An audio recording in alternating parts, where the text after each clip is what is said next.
फिर हम रोहित से शुरुआत करते हैं। Rohit, good morning. ये देखिए रिलायंस हरे निशान में आ गया। आपको सुबह से क्या कहा था कि ये ओवरसोल्ड हो रहा है, पहले 15 मिनट में देखिएगा रिलायंस को।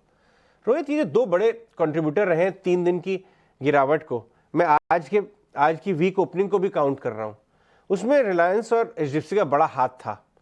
रिलायंस तो सुधर के ऊपर आ गया हरे निशान, एचडीएफसी पे भी थोड़ा जल्दी है लॉन्ग लेना, या आपको लगता है कि वो भी धीरे धीरे गिरना बंद कर सकता है? जी, मैं स्टॉक स्पेसिफिक तो कमेंट नहीं कर सकता। ओके। क्योंकि हम लोग स्पेसिफिक एडवाइस नहीं देते हैं शेयरों पे।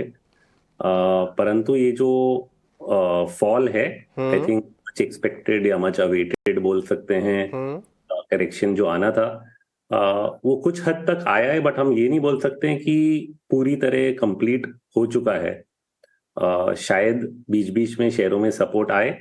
ध्यान रखना चाहिए कि कहीं ना कहीं फिर से सेलिंग शुरू ना हो जाए, क्योंकि ये जो रीसेंट टॉप था इसमें एक सॉर्ट ऑफ बाइंग क्लाइमैक्स भी दिखा गया। बहुत सारा वॉल्यूम, ये वॉल्यूम, इतना वॉल्यूम हमने in terms of number of shares शायद दिसंबर में जब टॉप बना था बाजार में 18,800 के आसपास, और वहां से फिर काफी गिरावट आई थी।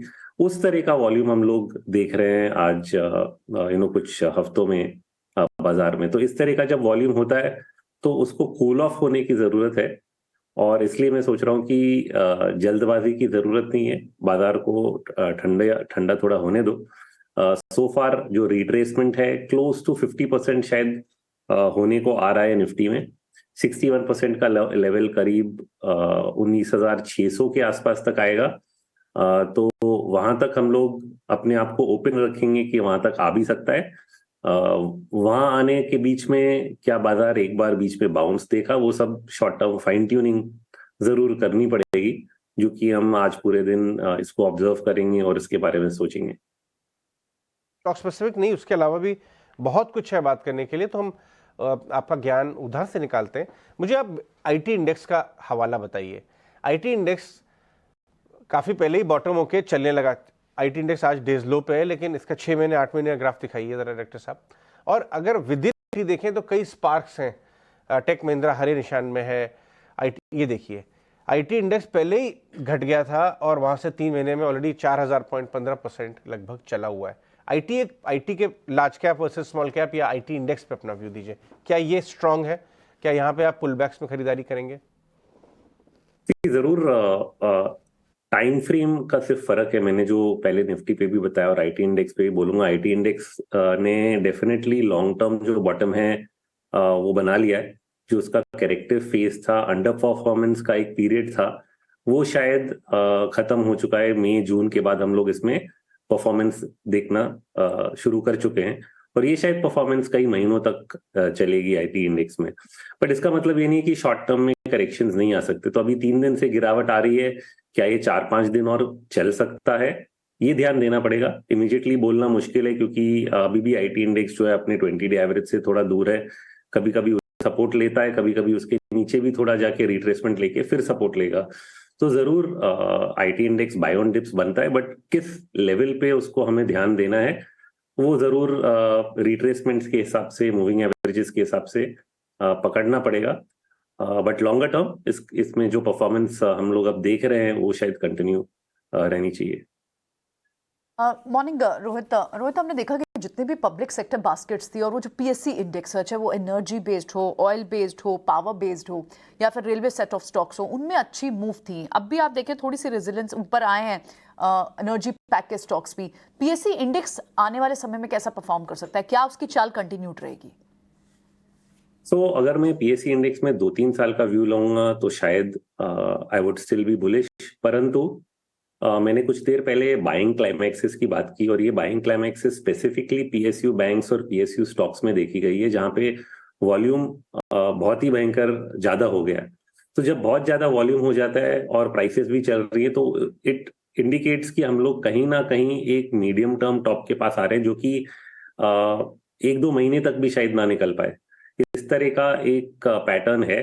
तो यहाँ पे अब मुझे एटलीस्ट जो 1-2 महीने के टाइम पीरियड से अगर कोई इसमें निवेश करने का सोच रहा है, तो देर इज अ रिस्क कि कहीं शायद इनका चलना रुक जाए, कंसोलिडेशन आए या रिट्रेसमेंट आए, जैसे मैंने similar volume patterns public sector banks पे कुछ 2 दिन पहले लिखा था कि जब भी 2 बार पहले ऐसा इस तरह की वॉल्यूम हमने देखी पब्लिक सेक्टर बैंक इंडेक्स में, तो उसके बाद अगले 2 महीने में ऑलमोस्ट 20% की गिरावट इंडेक्स में आ गई थी। तो उस तरह का रिस्क आपको फिर प्राइस इन करना पड़ता है। इसलिए इस टाइम पे I would not be very comfortable कि मैं पीएसयू रिलेटेड कंपनियों में निवेश करूं। शायद एक पुल बैक या कंसोलिडेशन के बाद it will make us much more comfortable कि हाँ अब स्थिति संभल चुकी है और यहाँ से रिस्क कम है, तब हम उस पे वापस ध्यान देंगे। आई थिंक फॉर नाउ थोड़ा सा वो सेगमेंट रिस्की हो गया है। Very interesting. पीएसयू बैंक पर आपका ये व्यू रोहित, यानी थोड़ा सा यहाँ कॉशियस होना चाहिए, जहां पर हमें दिख रहा है कि शायद पीएसयू बैंक्स में कुछ रेजिलियंस दिख रही है, जो हिस्टोरिकल ट्रेंड्स हैं उसके हिसाब से आप बोल रहे हैं कि यहाँ पर शायद गिरावट आ सकती है। तो ट्रेंड इस वक्त कौन से स्टॉक्स हैं जो ट्रेंड के साथ ऊपर अभी, या फिर आप कंसोलिडेशन का फेज देख रहे हैं इंडेक्स पे कुछ समय? नहीं, जैसे हमने आईटी की बात की, दूसरा सेक्टर जो हमारे नजर में आएगा जहाँ पे टर्न अराउंड हो रहा है वो है मेटल्स। नाउ ऑफ कोर्स अभी आज के दिन you may not see it, क्योंकि ओवरनाइट एफओएमसी की मीटिंग हुई, उसके बाद डॉलर इंडेक्स में थोड़ी तेजी देखी गई है, तो कमोडिटी प्राइसेस पे एक प्रेशर बन जाता है। But in general commodity prices कुछ हद से कुछ समय से बेस कर रहे हैं। यूएस में भी इन्फ्लेशन डेटा कूल हो रहा है, तो इवेंचुअली जो रेट हाइकिंग साइकिल है वो खत्म होगा और कमोडिटी प्राइसेस में उछाल आएगा। और डिमांड सिनेरियो जो है वो कंफर्टेबल है, वो ऐसा नहीं है कि खराब है, सिर्फ प्राइसेस में पिकअप नहीं आया है।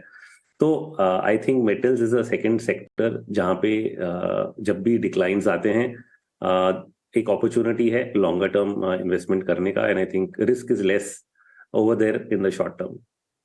शानदार दो व्यूज जो आपके बातचीत से निकल के आए। Metals buy on dips, longer term reversal हो रहा है, आईटी बाय ऑन डिप्स। शुक्रिया रोहित। से एक स्टॉक मैं कपिल शाह से डिस्कस करना चाहूंगा, उसका नाम है IMFA, Indian metal and ferro alloys. बहुत ही कम डिस्कस होता है ये स्टॉक, लेकिन ये ऐसे एक मिड कैप मेटल टाइप का स्टॉक है जो ऑल टाइम हाई पे बैठ गया है आके। आज भले ही 4% नीचे मिल रहा है आपको, लेकिन इसका 1 ईयर व्यू देखेंगे 52 वीक हाई पे बैठा हुआ है। कपिल, ये जो पुल बैक है इसमें इम्फा को लेने का मूड बनाया जाए? इन्फा का चार्ट जो मैं पैच कर रहा हूँ यहाँ पे,